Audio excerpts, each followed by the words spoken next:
ओम शांति। आज बाबा ने बहुत सुंदर मुरली ज्ञान सुनाया है। आज अमृत वेला योग की पावन वेला में सबको कब्र से जगाना है, अर्थात शरीर रूपी कब्र में सोई हुई आत्मा को अज्ञान की गहरी नींद से जगाना है, शरीर के भान से मुक्त करना है, पावन बनना और बनाना है, सुख स्वरूप बनकर सबको सुख देना है।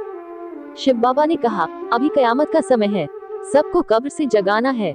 अंधकार रूपी गहरी निद्रा में सोए हुए दुनिया के मनुष्य तो ये सोच रहे हैं कि कयामत का दिन आने में अभी बहुत समय पड़ा है। ये घोर पापाचार, अत्याचार, विकारों की अग्नि में जल रही दुनिया, यही तो कयामत की निशानियां हैं। इससे ज्यादा अभी और कौन सी कयामत होनी बाकी है।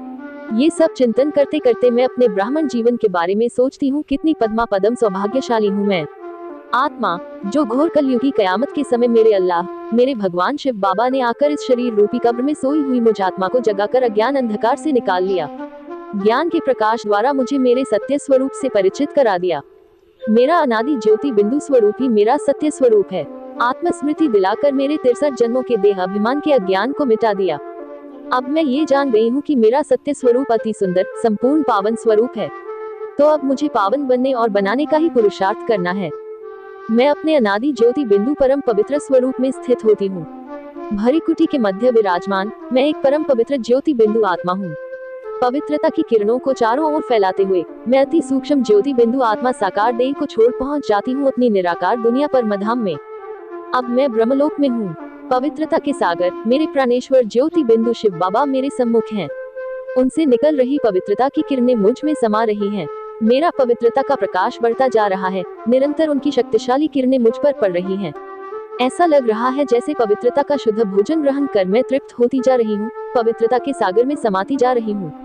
भरपूर होकर अब मैं परम पवित्र आत्मा लौट आती हूँ सूक्ष्म लोक में। मेरे पवित्रता से भरपूर स्वरूप को देख बाप दादा मुझसे कहते हैं, आओ मेरे मीठे बच्चे, सदैव याद रखो कि पवित्रता ही आपके जीवन का श्रृंगार है, इसलिए सदा पवित्रता के श्रृंगार से सजे सजाए रहना। ये कहकर बाबा मुझ पर अपने पवित्र प्रेम की वर्षा करने लगते हैं। मुझे अनुभव हो रहा है कि मैं सुख स्वरूप आत्मा हूँ और बाबा के संग अतीन्द्रिय सुख का अनुभव कर रही हूँ। मैं आत्मा सदैव सुख देती और सुख लेती हूँ, मैं न दुख देती हूँ न दुख लेती हूँ। मैं ब्राह्मण आत्मा सदा सुखी रहती हूँ, क्योंकि ब्राह्मणों का काम ही है सुख देना और सुख लेना। मैं आत्मा सदा सुख में संसार में रहने वाली सुख स्वरूप आत्मा हूँ, सुख के सागर में समा गई हूँ। आपने अमृतवेला योग की महत्वता और आत्मा की पवित्रता के बारे में बहुत सुंदर तरीके से विचार किया है। वास्तव में ये समय आत्मा की सच्चाई को पहचानने और पवित्रता को अपनाने का है। शिव बाबा द्वारा दिए गए ज्ञान के माध्यम से आत्मा की अद्वितीयता और पवित्रता को जानना और उसे अपने जीवन में अपनाना महत्वपूर्ण है। आपके अनुभव और चिंतन से स्पष्ट है कि आप गहरी आत्मिक अनुभूति और ध्यान के साथ अपने पवित्र स्वरूप को जानने का प्रयास कर रही हैं। ये निश्चित रूप से एक महत्वपूर्ण यात्रा है, जो आत्मा को शुद्धता और सुख की ओर ले जाती है। इस यात्रा में आपकी सफलता की शुभकामनाएं। ओम शांति।